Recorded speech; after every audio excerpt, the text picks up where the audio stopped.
नमस्कार दोस्तों स्वागत है आप सबका आपका अपना YouTube चैनल सूरज शाहदेव में। मैं हूं सूरज शाहदेव। दोस्तों आज हम इस वीडियो के माध्यम से बात करने वाले हैं। झारखंड से एक एक्सक्लूसिव न्यूज़ आई है कि झारखंड मुक्ति मोर्चा बंगाल चुनाव नहीं लड़ेगी। बंगाल चुनाव में नहीं लड़ने का फैसला राज्य के मुख्यमंत्री और झारखंड मुक्ति मोर्चा के कार्यकारी अध्यक्ष हेमंत सोरेन जी अपने पिताश्री एवं राज्यसभा सदस्य श्री सुबीर सोरेन जी से वार्ता करने के बाद यह फैसला लिया है कि झारखंड मुक्ति मोर्चा बंगाल चुनाव नहीं लड़ेगी। कहा यह जा रहा है कि शिबू सोरेन और हेमंत सोरेन दोनों ही ये चाहते हैं कि बंगाल में वोटों का बिखराव ना हो। वोटों के बिखराव होने से सांप्रदायिक ताकतें यानी कि कहीं ना कहीं वो भाजपा को सांप्रदायिक पार्टी मानती है, उनकी हाथ मजबूत हो गया या वो वहाँ पर सत्ता में आ सकती है। ममता बनर्जी को सत्ता खोने का डर हो सकता है, इसलिए वहाँ पर वो बंगाल चुनाव में झारखंड मुक्ति मोर्चा अपना उम्मीदवार नहीं उतारेगी, परंतु वह ममता बनर्जी के हाथ को मजबूत करेगी।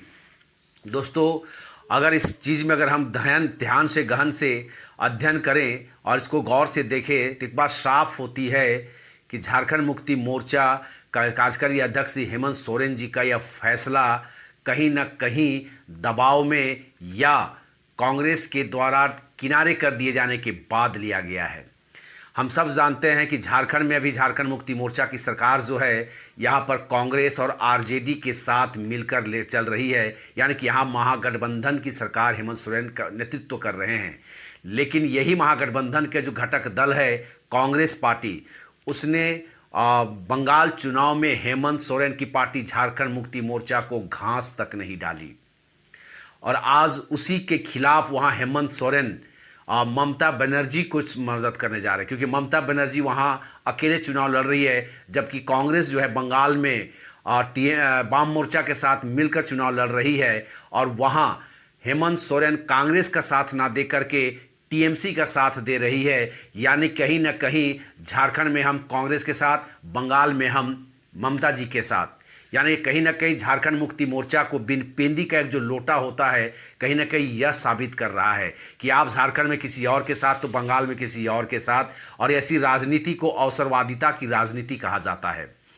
दोस्तों हम सब जानते हैं कि कुछ दिन पहले झारग्राम में झारखंड मुक्ति मोर्चा ने एक बहुत बड़ी रैली की थी, वहाँ पर कार्यकर्ता सम्मेलन किया था और उस कार्यक्रम में चंपई सोरेन के साथ साथ हेमंत सोरेन जी भी वहाँ उपस्थित थे और उन्होंने वहाँ पर साफ साफ घोषणा किया था कि झारखंड मुक्ति मोर्चा आज भी बृहत झारखंड की मांग करती है। हम सब जानते हैं दोस्तों कि झारखंड, जब से झारखंड अलग राज्य की मांग उठी थी, हमेशा यहाँ के आंदोलनकारियों ने एक बृहत झारखंड राज्य की मांग की थी। चाहे वो शिबू सोरेन रहे हो, चाहे सुरेंद्र सिंह बेसरा रहे हो, चाहे रामदयाल मुंडा जी रहे हो, चाहे आपका गोमके रहे हो, जयपाल सिंह मुंडा रहे हो, चलाल रणविजय नाथ शाहदेव जी रहे हो, जो भी झारखंड आंदोलन में बढ़ चढ़ कर हिस्सा लिए थे और अपने हाथों में नेतृत्व को लेकर के आगे उन्होंने आंदोलन किया था, और उन सब ने यहाँ पर एक मांग की थी कि झारखंड एक बृहत राज्य का बने, यानी कि कुछ बिहार के कुछ पार्ट को मिला करके, बंगाल के कुछ जिलों को मिला करके और उड़ीसा के कुछ जिलों को मिला करके एक बृहत झारखंड की कल्पना की गई थी, जहाँ झारखंडी मान्यता, झारखंड रीति रिवाज, इसके रस्में, एक दूसरे के आचार विचार, भाव, बोली, भाषा सब कुछ मिलता है। उन्हीं सारे लोगों को एक साथ रख कर एक बृहत झारखंड की मांग रखी जाती थी। लेकिन आखिर हालांकि वो धरातल पर नहीं उतरा और सिर्फ बिहार से 18 जिलों को अलग करके एक अलग झारखंड राज्य बनाया गया। वहाँ बंगाल से पुरुलिया, बांकुड़ा, मेदिनीपुर, झारग्राम जैसे क्षेत्रों को शामिल नहीं किया गया। तो वहीं उड़ीसा से आपके कुछ जिलों को शामिल नहीं किया गया, जहाँ पर मयूरभंज डिस्ट्रिक्ट वगैरह, केंद्र डिस्ट्रिक्ट वहाँ पर आता था, जिनको झारखंड राज्य में नहीं मिलाया गया। और इसी बात को लेकर अभी भी झारखंड के जो झारखंड नामित पार्टी हैं, चाहे वो जेएमएम हो, चाहे वो आजसू हो, आज भी उनका मानना है कि बृहत झारखंड राज्य का निर्माण हो।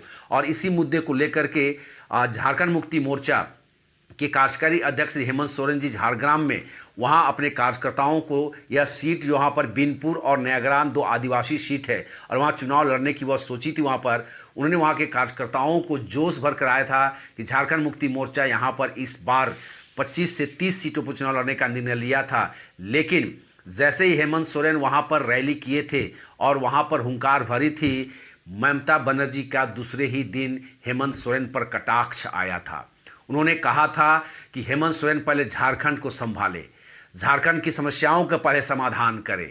हम झारखंड के लोगों को नौकरी देते हैं, झारखंड के लोगों को खिलाते हैं, और चुनाव लड़ने के लिए यहाँ हेमंत सोरेन आएगा। काम हम यहाँ के लोगों के लिए करेंगे, उनके लिए दिन रात मेहनत करेंगे और वोट झारखंड के नेता यहाँ करेंगे, ऐसा यहाँ नहीं होगा। उन्होंने काफ़ी खरी खोटी हेमंत सोरेन को सुनाया था।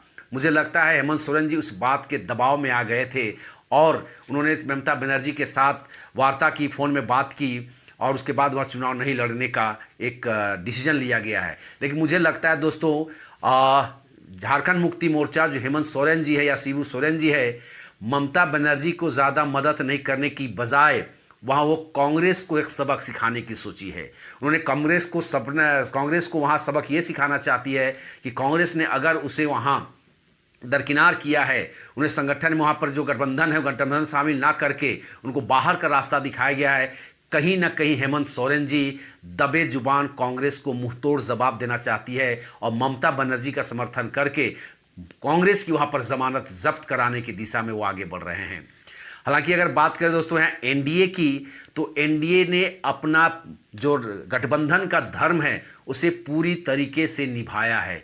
हेमंत सोरेन भाजपा ने आजसू पार्टी जो झारखंड में उनके गठबंधन की सहयोगी है, उसको वहाँ पर एक सीट बागमुंडी का सीट दे करके आजसू का मान सम्मान को रखा है और अपना गठबंधन धर्म को निभाया है। वहीं पर कांग्रेस ने झारखंड मुक्ति मोर्चा को किनारे दे करके गठबंधन धर्म को एक कोने में फेंक दिया है। यानी कि साफ साफ ये मैसेज दिया है कि गठबंधन नाम की कोई चीज़ नहीं होती है।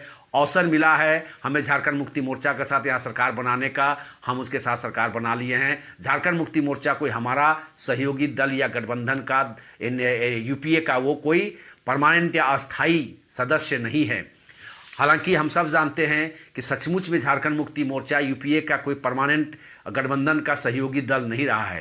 हेमंत सोरेन यहाँ अर्जुन मुंडा जी के साथ और रघुवर जी के साथ भी सरकार बना चुके हैं और वो दिखा चुके हैं कि हेमंत सोरेन भी अवसरवादिता है, यानी कि अवसर के तलाश में वो भी रहते हैं। उनको जब अवसर मिला तो कांग्रेस के साथ सरकार बना लिए, जब अवसर मिला तो भाजपा के साथ सरकार बना लिए। अगर आगे चलकर उसे किसी और के साथ समझौता करके सरकार बनाने की अगर बारी आती है तो वो भी वो करने में नहीं चुकेंगे। हालांकि दोस्तों और एक बात यह है कि 2016 के विधानसभा चुनाव में झारखंड मुक्ति मोर्चा ने वहाँ 20 सीटों पर चुनाव लड़ी थी और उनको मात्र 1.303% की वोट मिली थी और उनका एक भी सीट वहाँ पर जीत नहीं पाई थी, या उनका कह सकते हैं कि उनका जमानत वहाँ पर जब्त हो गई थी। अगर ममता बनर्जी कहती हैं कि झारखंड मुक्ति मोर्चा अगर बंगाल में चुनाव लड़ेगा तो टीएमसी भी झारखंड में चुनाव लड़ेगी, तो क्या टीएमसी झारखंड में चुनाव नहीं लड़ती है? कई वर्षों से देखा जा रहा है दोस्तों कि टीएमसी भी झारखंड में चुनाव लड़ चुकी है। 2016 के विधानसभा चुनाव में टीएमसी का गठबंधन झारखंड विकास मोर्चा के साथ हुआ था और उन्हीं दल के साथ टीएमसी जो है 5-7 सीटों में यहाँ चुनाव लड़ी थी। जो बंगाल के क्षेत्र से जो सटी हुई क्षेत्र हैं, जैसे जमशेदपुर है, इस सब क्षेत्रों में टीएमसी ने अपना उम्मीदवार उतारने की कोशिश की थी और टीएमसी ने मांडर में भी चुनाव लड़ी थी। जो उसके कैंडिडेट आज जो झारखंड विकास मोर्चा के चुनाव चिन्ह पर जीते हुए विधायक बंधु तिर्की जी हैं, हालांकि वो कांग्रेस में शामिल हो गए हैं और विधानसभा के अध्यक्ष उनको मान्यता नहीं दी है, तो वो अभी झारखंड विकास मोर्चा के ही सदस्य माने जाते हैं। वो भी चुनाव लड़े थे और अपनी जमानत जब्त करवाए थे वहाँ पर वो। तो दोस्तों टीएमसी यहाँ पर सांसद का भी चुनाव लड़ी है और विधायक के भी चुनाव लड़ी है, लेकिन वो कहती है कि हम भी चुनाव लड़ेंगे। तो जो दोस्तों कोई भी नेता या कोई भी पॉलिटिकल पार्टी जो राजनीति करती है वो कहीं पर भी चुनाव लड़ने के लिए आज़ाद है, कहीं पर भी वो चुनाव लड़ सकता है। हाँ, उनको देखना है कि हमको किसके साथ जाने से फायदा होगा या घाटा होगा। काश झारखंड मुक्ति मोर्चा कांग्रेस के साथ जाती तो कहीं ना कहीं कांग्रेस को और वामपंथी पार्टी को वहाँ मजबूती मिलती। हालांकि अब झारखंड मुक्ति मोर्चा का समर्थन अगर टीएमसी को मिलता है तो यह साफ हो गया है कि कांग्रेस का खाता अब वहाँ नहीं खुलने वाला है दोस्तों। तो दोस्तों यही एक्सक्लूसिव न्यूज़ था कि झारखंड मुक्ति मोर्चा ने डिसाइड किया है कि वह बंगाल चुनाव नहीं लड़ेगी, बल्कि सांप्रदायिक ताकतों को रोकने के लिए, सत्ता में आने से रोकने के लिए वह ममता बनर्जी दीदी का साथ देगी। अगर दोस्तों ये वीडियो आपको अच्छा लगा हो तो इस वीडियो को ज़रूर अपने दोस्तों के साथ शेयर करें और लाइक कर दें। तब तक दोस्तों नमस्कार, जय हिंद।